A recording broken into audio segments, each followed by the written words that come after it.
The Hoopheads podcast is brought to you by Head Start Basketball. Hello and welcome to the Hoopheads podcast. It's Mike Linsing here with my co-host Jason Sunkel. Jason, NBA pod tonight. Anthony Davis. Listen, Anthony Davis is the topic of conversation, but first we have to celebrate these cold days, man. Yeah, absolutely. That's why we're doing this. That's why we're doing it on Wednesday night I guess officially it's Thursday morning at 12:04. So we're gonna talk some NBA tonight. Sounds perfect. It's good. I know you really want to talk Anthony Davis, but first we have to talk about a topic that's near and dear to our hearts. What the heck are the Cavs doing? I have no idea. My daughter is so excited. The last 2 days she's been telling, Dad, the Cavs, they're winning.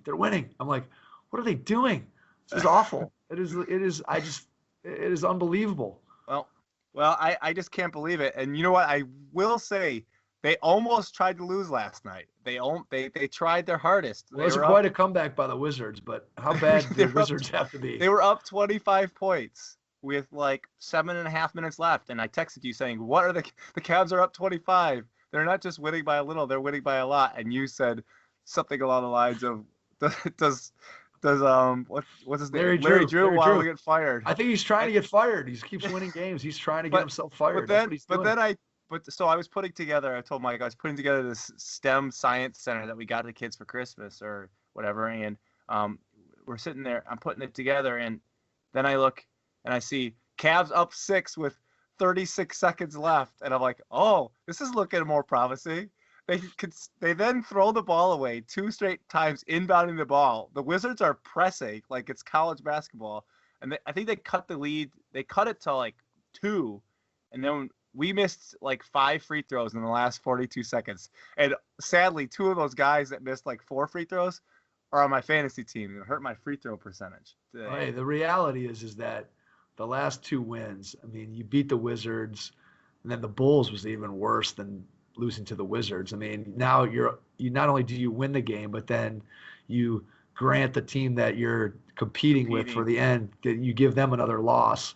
It's just, I mean, it's just terrible. I mean, again, I get it. The players are playing hard, and the coaching staff's trying to win, and you can't fault them for getting after it and trying to, bring home a victory. But my gosh, from a long-term standpoint, you just can't win those games. I think it's time let's see if Jerome Blossom game can flourish. We need to start sitting guys out. I think guys, we need to start getting. Larry Drew needs a rotation. Tristan's quote unquote hurt again, but I mean, like why did he come back and then immediately go back on the disabled list? That's some good GMing. Yeah. By Kobe. So I'm taking Will to his first ever Cavs game on Saturday night. Nice. Who do they play?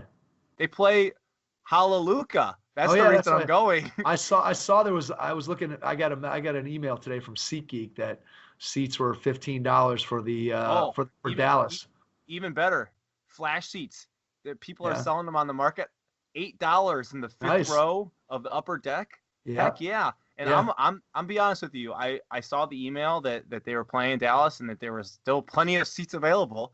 And I got to take my kid to Luka Doncic. That's the whole reason I'm going. I saw even the Celtics tickets were $12. $10. I saw one for 10. Now that's before processing fees and stuff. But I still like $8 is like. That's what I used to play for the Indians when they were terrible, and I would just randomly show up to the game. Somebody told me they went to the Bulls game, a friend of mine, with his son, and I guess they sat like down in the lower bowl, and they paid like $8 or something for it. And he said the arena was half full. So yeah, I mean again, what's funny is that the Cavs, by the way, and now this is to do with season tickets, I'm sure, are 7th in the league in attendance or / tickets sold. Yeah, it's got to be season tickets. I mean, I can't imagine if you actually count bodies in the seats that we're still up that high. But those are all the suckers that bought season tickets before LeBron didn't come back. Yeah, well, hey, now they're buying them for Zion next year, so it's all good. But I don't know. I'm excited to take Will. I'm kind of bummed I didn't take him when we were good, but at the same time, I would have had to pay $50 to go to a game. Well, hey, this is the way to do it.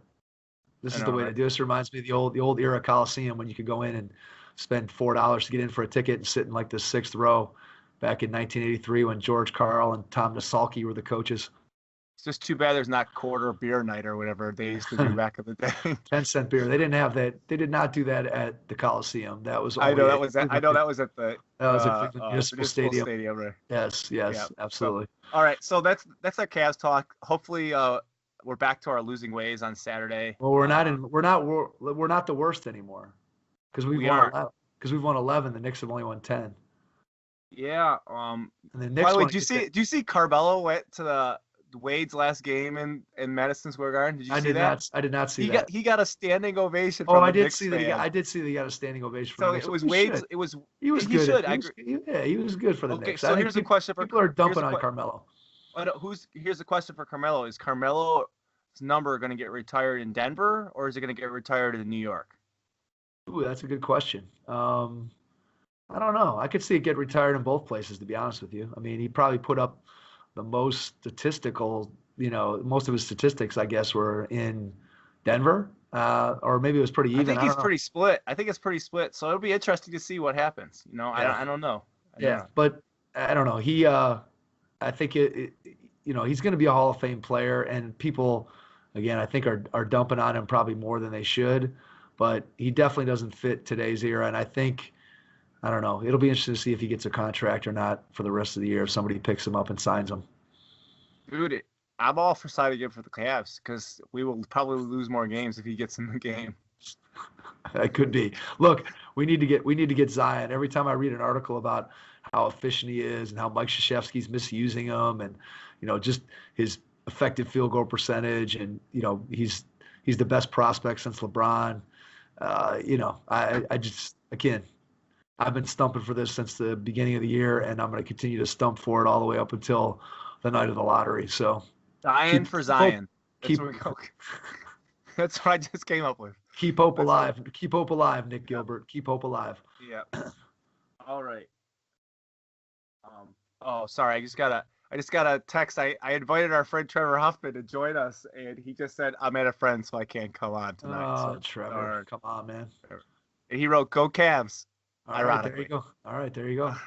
All right, so I think the other topic at hand, before we get to AD, because I know you want to talk about AD, is the report that our good friends might be reuniting again.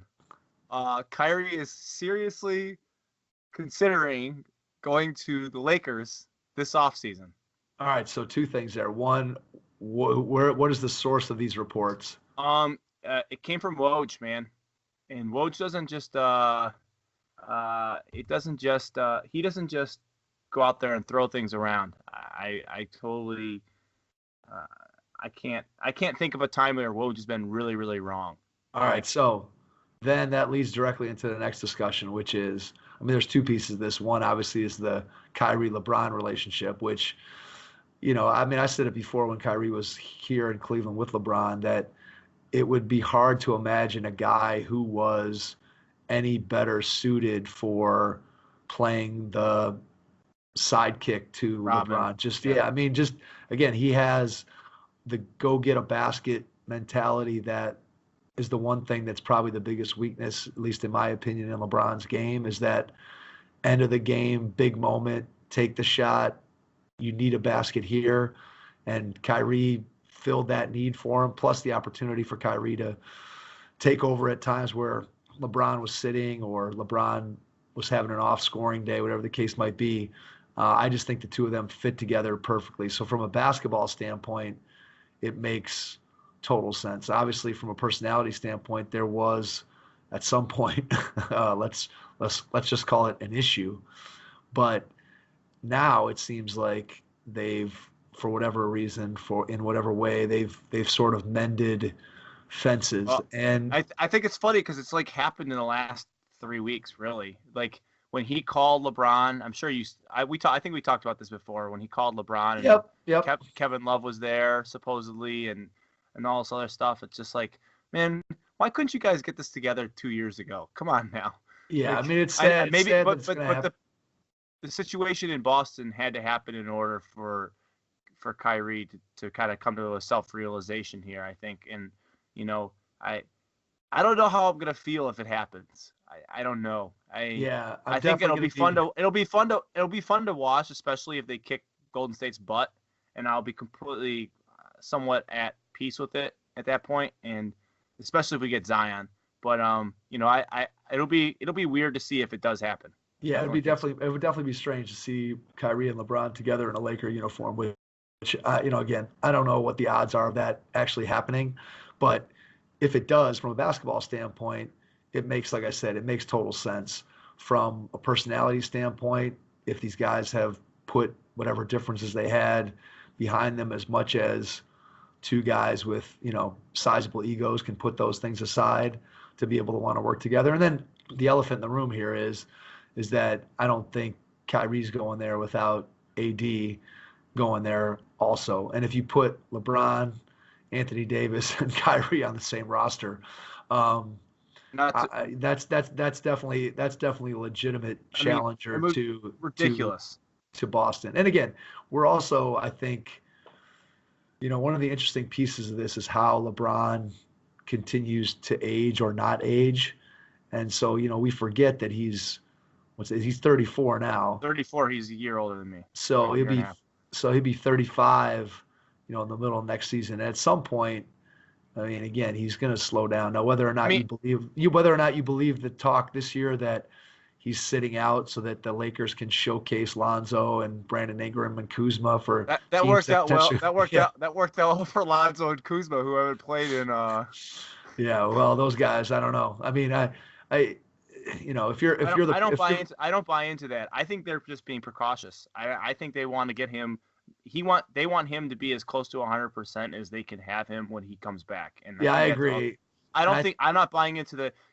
This isn't the Miami trip that he made his first year back in Cleveland. Okay, because that was a week. That was a week and a half. That wasn't. This was Christmas Day game, right? Or somewhere around there. Yeah, Christmas Day game was. He's been out for a month in 5 days now, and I know they're saying that he's likely to play tomorrow, or I guess now today, but they're not rushing him back, and I just don't buy into the, they're sitting him such and such here. I think they really were just being super precautious with his injury because they know the only way that they're successful this year, as evident by their current roster constraints, is if he's healthy. Yeah, I think that when you look at what they're doing, I think that the reality is they're not afraid of anybody in the West other than Golden State. And I don't think LeBron is afraid of Golden State, but I think if they matched up, I think they would feel confident if they matched up with anybody besides the Warriors in the first round. So if they get to the 7th seed, that they're not going to be concerned about anything beyond that, especially if something happens with Anthony Davis in the next 10 days or whatever it is before the trade deadline. Then segue. Yeah, then I think for sure you have something. So I don't know. I look at the Davis thing, and I just, if you're New Orleans, there's just so many ways that you can play this. I mean, the reality is they still have him for a year and a half. So if I'm New Orleans, I do not trade him. I hold on to him. And yet at the same time, if he's going to leave and you can get something for him, the question is if you look around the league, what do you want for Anthony Davis? Like if I'm the Lakers and I can offer, again, they're going to have to give up all 3 of those guys plus probably 2 number 1 draft picks, I would guess. And even then, if I'm the Pelicans and I'm sitting there going, all right, well, what's Lonzo? What's Brandon Ingram? What's Kuzma? Or any of those guys? Zubats. Yeah, Zubats. Yeah, exactly. Well, I know he's been playing really well. If you want a big, he's the guy you go after. In my opinion, he's young and he's played really well. All right, so you throw so you got all 4 of those guys. Like if you're New Orleans, is that what you want? I mean, I don't know. Maybe you look at their team and their franchise, and just they haven't been able to draw with Anthony Davis there, and yet they really have been basically, since he's been there, a 500 team, give or take, 5-6 games. And I think a lot of that comes down to his health, though, too. I mean, it does. He's not the most healthy basketball player. No, I agree, but ultimately, like when you look at the New Orleans market and you say, okay, if Anthony Davis leaves, what happens to the Pelicans? well, if they bring in those 4 guys from the Lakers and 2 number 1 draft picks, does that somehow make them better? Like, it's not like they're a 60-win team with Anthony Davis. That's Could true. they get a good a good trade package that will enable them to play? Because again, Gentry likes to get up and down the floor, so maybe you get a bunch of young guys, you just go up and down the floor and try to score 130 every night. Yeah, You know, I don't know. I don't know what the package is. Like, to me, like those Lakers guys, like I like Lonzo, but I like Lonzo as the 5th guy on a team. Lonzo, I don't think is ever going to be an all-star caliber player. Brandon Ingram, I watch him play, and he's fine, but I don't ever see him being an all-star He had a player. nice game last night. And he's fine. He's fine, but he's not like, I don't see him having that force of personality where he's ever going to be a top 10 player in the league like people thought potentially he could. Or, obviously there was a debate between Simmons and Ingram, and Simmons has his drawbacks, but the reality is he is. Hey, you see, he took his first 3-pointer the other night. I did see that. I did see the highlight of that. So nice job, Ben. He's really coming along. So maybe there's always that trade out there. Yeah. So here's my thing. If I think the way that I've at least heard and read about it, New Orleans really, especially with Rich Paul basically coming out and saying the Lakers are where he wants to go. He doesn't want to go anywhere else. He will not sign an extension anywhere else, which is hilarious that Anthony Davis gets a $50,000 fine for that. Yeah, right. Rich Paul's the one that said it. I mean, yeah. I know it was he probably told Anthony Davis, I'm going to say this. And Anthony Davis was like, okay, because $50,000, by the way, equates to 7 minutes of playing time for Anthony Davis. That sounds about right. So, which is hilarious. But I just don't see if I'm any team other than, the Lakers, no one's going to want to trade a whole bunch of stuff. So if the Lakers don't want to give away all their assets or they don't want to do it, I just don't see. The Lakers want to do it though. The Lakers would do it in a second. If right now New Orleans said, we'll take those 3 guys or those 4 guys and 2 number 1 draft picks, LA does that in a split second.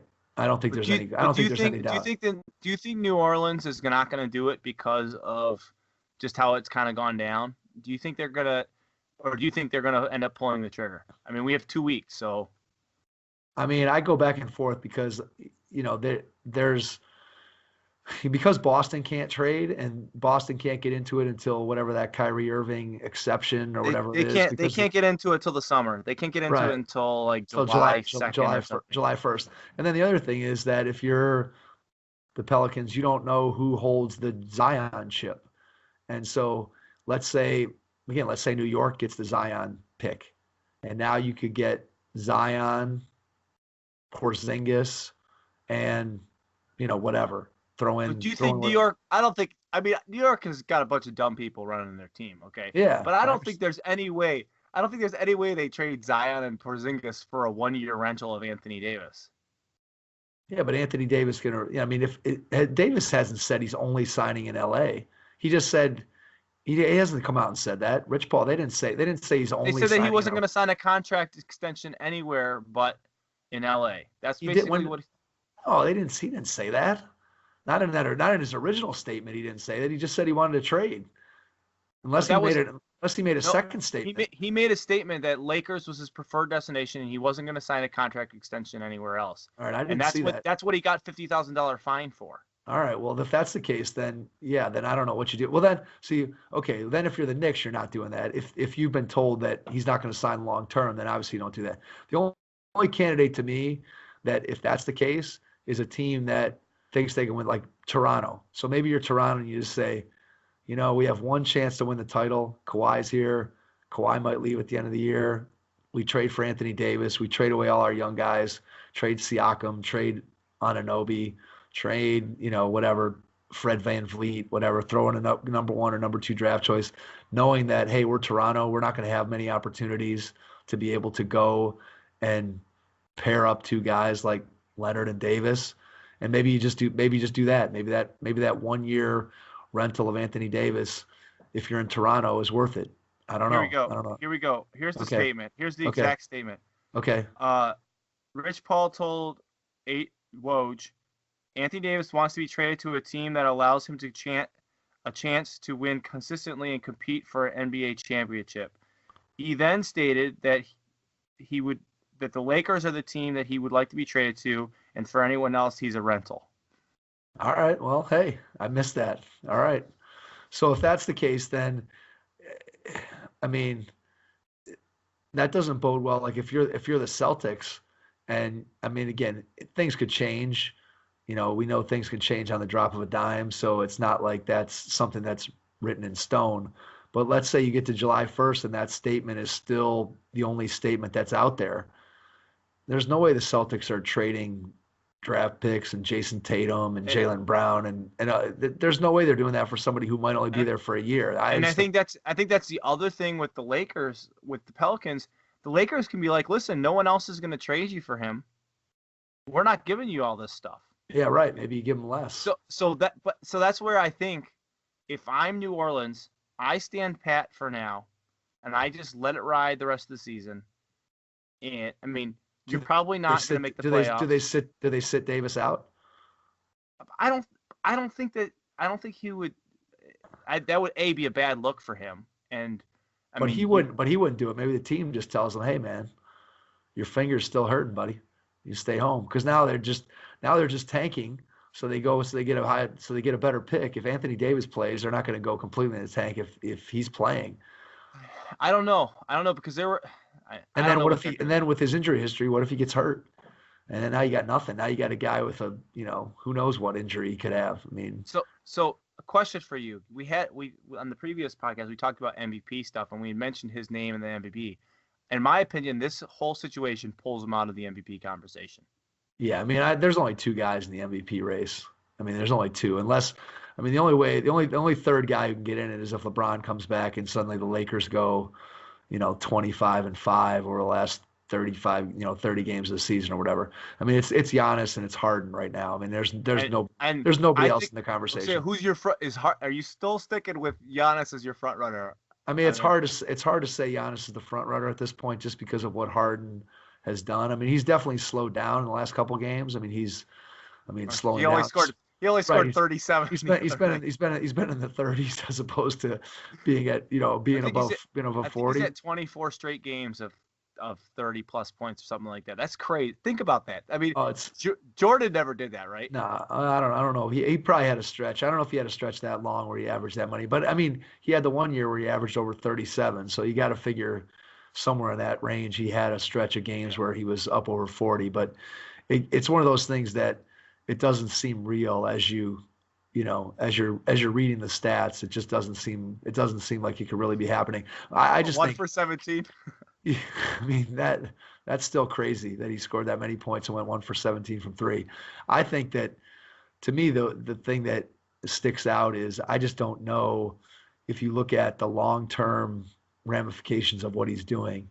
And so you say, here it is in January, almost February. So he's got February, March, half of April still in the regular season to continue to carry this load. And obviously if Chris Paul comes back, that load will lighten up somewhat, but it's not going to lighten up tremendously. He came back. Chris Paul came back, and Harden still shot like 32 shots and had 35 points. Right. So, I mean, but it's still. I mean, it's still going to do. You figure going to do somewhat less as a result of Paul's presence. But I guess my point is that if they're going to go deep into the playoffs, like I don't care what anybody says, that's exhausting. I don't care how good a shape he's in. It's just, to be able to do that and carry that kind of load and have to create everything that team does. And I know he's super good at it. And I know that there's probably nobody ever in the history of the game that played the way he's playing. Not necessarily that other guys couldn't do that, but nobody has ever played that way where they just dribble the ball down the floor and then make a move, and then either shoot it or pass it to a guy who's wide open for a three. You saw that his streak ended, right? Where he actually scored off an assist. Well, I mean, I knew it ended, but I didn't see the highlight or the play. The player that assisted him the ball is the guy that they added like literally a week ago, Kenneth Faried.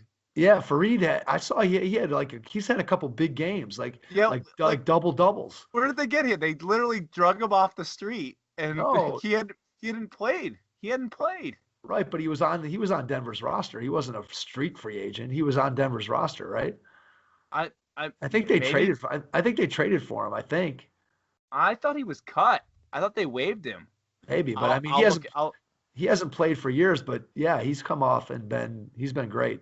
But anyway, getting back to the MVP situation, I just wonder if Harden can continue to keep up the pace just with the physical demands that are placed on him as a result of what he has to do. And so Giannis has continued to be pretty consistent. The Bucks still have, I think I looked, they were like 36-14 or something like that. So they're still right there at the top of the East. And I think it's a two-man race. And if Harden continues at the pace that he's at now and ends up averaging 36 a game, it's going to be hard not to give it to him. But at the same time, I think Giannis has a pretty compelling case too. But I would have to say that Harden's probably the favorite now, just based on what he's done over the last 25 games. Yeah. So I think Harden right now is the MVP, but I kind of agree with you. I just don't see him being able to keep this up. And maybe I'll be wrong. We're both kind of Harden doubters. And I was not a huge proponent of Harden MVP last year. I still think LeBron was. I mean, if we go retroactively and go back to last season, retroactively. LeBron. No, there's no doubt. you're right. There's no doubt LeBron is the MVP last year. I mean, the Cavs roster. I know now it's completely different than it was, but I mean, at the beginning of the season this year, the roster didn't look comprised of that many. It was essentially the same, but we took LeBron away. Yeah. Okay, and we were terrible. We lost the first 8 games, and we had Love and Tristan and JR and George Hill and Larry Nance and Clarkson and all these guys that were on the team last year, and we were terrible. And there's no doubt in my mind that if you go back, if you were to take the vote back now, I think you have to say LeBron was the MVP last year. He got screwed, and I think everyone's just so accustomed to how good of a basketball player he is.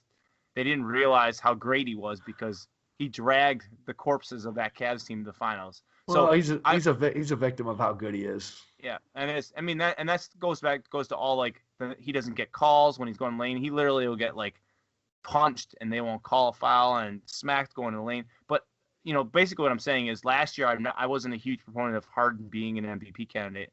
However, this year I have to say right now he's my front runner, and I really like Joel Embiid and I really like Giannis,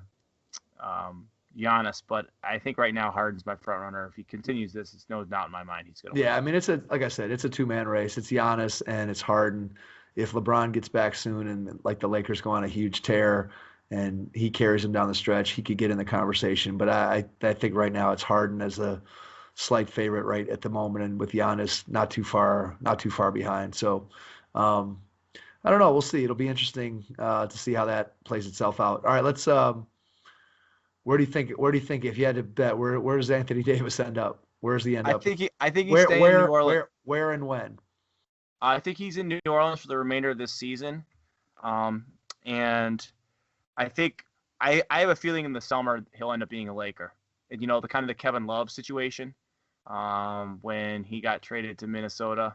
Or from Minnesota to the Cavs, when he said he wasn't going to sign a contract extension, and they worked all those backdoor whatever shady deals went on then, and we knew about it before it happened. So I have a feeling that's what's going to end up happening, and I have to say, it's early in the discussion of this, but the Kyrie, LeBron, Anthony Davis trio in LA. That would be some fun basketball to watch. I will say that much. That would be some fun basketball to watch. All right. I say AD is in Los Angeles within the next 10 days. Because there's no point. If you're going to trade him to LA, if that's the only place that he's going to go. I mean, I know that New Orleans is under no obligation to meet his needs or demands. But if nobody else can get him on a long-term contract extension, then to me, what are you going to offer? If you're one of these other teams, you're not offering anywhere near. I mean, the Lakers aren't going to be offering equal value either, but nobody else is going to even come close to what theoretically the Lakers can offer. So that's where I think though that they hold pat and see if he softens his stance on that at all. Like, I mean maybe he won't, but I just think you kind of have to play the game here. That stuff's hanging over your head. I mean, again, it just puts a damper on everything that you're trying to do. Like it's just hanging there. So you might as well. It's going to happen at some point.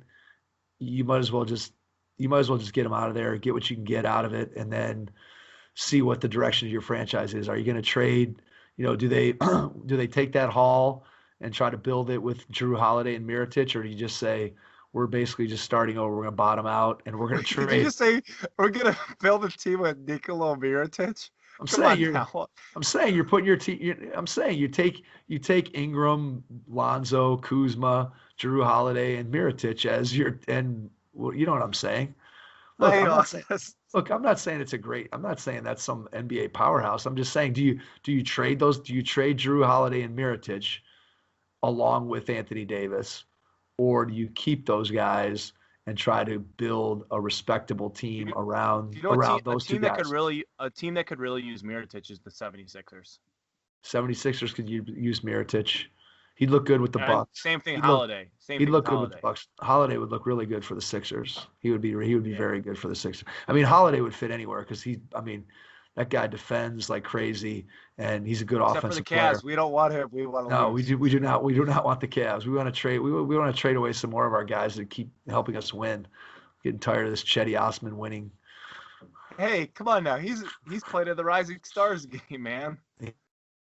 He is. Chetty fits. Again, he could be around. I'm fine with Chetty. I just don't want him winning more games. Come on, Larry Drew. What are you doing there?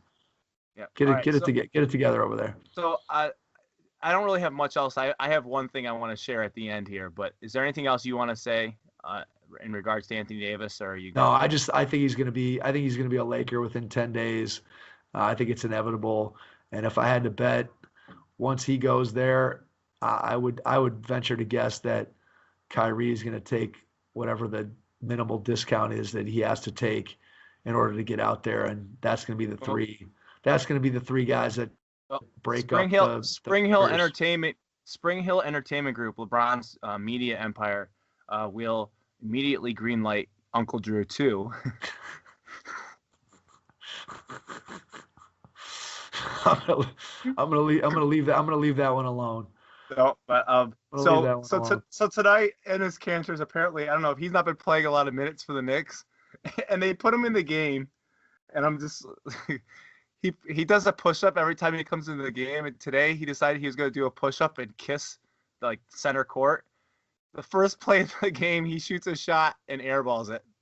So he does a push-up, kisses the floor, dribbles down the floor, gets a shot and airballs it. So he was a little tight, man. It was like, all that weight training is not good for your shot. So when you do all those push-ups right before you shoot, it's not a positive. Well, there is one other thing.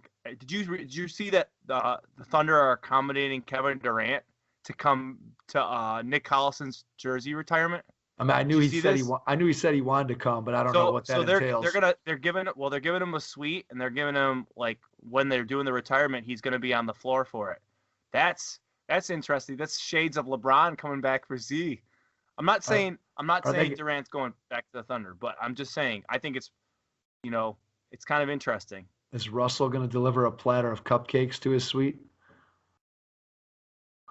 No, I don't think so. But I just find it interesting that, like, I mean, it's cool that he's going back. He's like, Nick was my guy and things, but I just find that's cool. I mean, again, they're teammates. It's good. That's respectful. Again, you would think, again, everybody has to understand that we all get our feelings hurt, but ultimately everybody should understand that it's a business, and ownership should understand it, management should understand it, players should understand it. And despite the emotions that get involved in it, it is what it is. It's the reality is it's a business. It's a business. It was funny because when they made the press release that his number was getting retired, Nick Collison's number was getting retired, they were definitely throwing shade at Kevin Durant, because they said, like, Mr. Thunder, he played his whole career here. He had offers to go elsewhere, and he he wanted to stay here. So it was just the press release kind of was throwing shade at Durant, and now Durant's going back for it. So I just find it funny. Understood. All right, let's go over the All-Star voting. Oh yeah, that's right. So we had our draft the other night, and we said whose team was going to win. We put it out on the social media, and it ended up being 60% of the vote went to my team, Team 2, and 40% went to Mike's team. So I thought it was going to be a little more close. I thought it was going to be a little closer than that, but I mean, share your roster again. Oh no, LeBron, Harden, Paul George. I can't even remember who else is on my team. I don't have it right here. Embiid, and who was my fifth guy? So I had. You remember your roster? This is your point. No, I had Giannis. I had Steph. I had Kyrie. I had Durant, and I have Kemba Walker.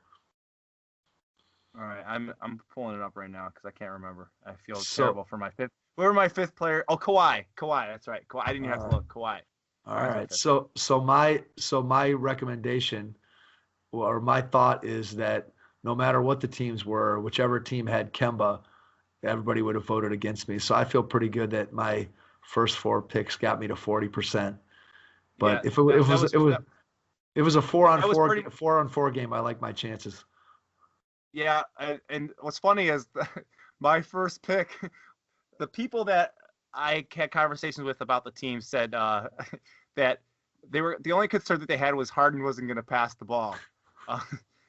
So what was funny was Mike said, "Well, let's make it 4-on-4. I'll take Kemba off," and I said, "Well, then I'll just take Harden off because that was my." Everyone said that was my team's weakness, and basically what they said the conversations when I had with the people in my fantasy basketball league and the people at my work was that they didn't think they had you had anyone that could guard Embiid because of the matchups or something, and with your team was too small was the essential. Absolutely. Yeah, I agree. Between Kyrie, Steph, and Kemba Walker, there was going to be some definite issues on the defensive end of the basketball. Well, if you remember back to the draft, the key pick there was the decision between Paul George or Kyrie. And I picked Kyrie as a result of him being I think he's a 2-time All-Star MVP. I know he's won it at least once. I kind of think he's won it twice.